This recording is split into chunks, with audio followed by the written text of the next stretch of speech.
ஒரு அழகான கிராமம். ஆனா ஒரு பெரிய கஷ்டம். அங்கிருந்த கிணறு ரொம்ப ஆழம். மக்கள் தினமும் தண்ணீர் எடுக்க ரொம்பவே அவதிப்பட்டாங்க. யாராவது ஒருத்தர் அதிக சிரமம் இல்லாம இந்த கிணத்து தண்ணியை ஊருக்குள்ள கொண்டு வந்தா அவங்களுக்கு பொற்காசுகள் பரிசா வழங்கப்படும். அப்போதான் அந்த சிறுவன் உள்ளே வந்தான். மத்தவங்க கஷ்டப்பட்டு வேலை செஞ்சப்போ இவன் மட்டும் யோசிச்சு வேலை செய்ய முடிவெடுத்தான்.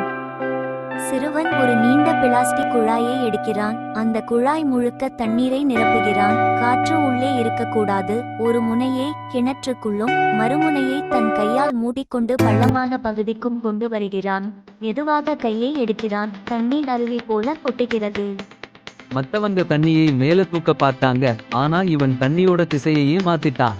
இதுக்கு பேர்தான் சைஃபோன் தத்துவம். கிணத்து நீர்மட்டத்தை விட வெளியே இருக்கிற குழாய் முனை கீழே இருந்தா புவியீர்ப்பு விசையால தண்ணி தானாவே ஓட ஆரம்பிக்கும். காற்று உள்ள போகாத வரைக்கும் தண்ணி நின்று போகாது. நீதி கடின உழைப்பை விட சரியான புரிதலோடு கூடிய ஸ்மார்ட் உழைப்பு தான் சிறந்த வெற்றியை தரும்.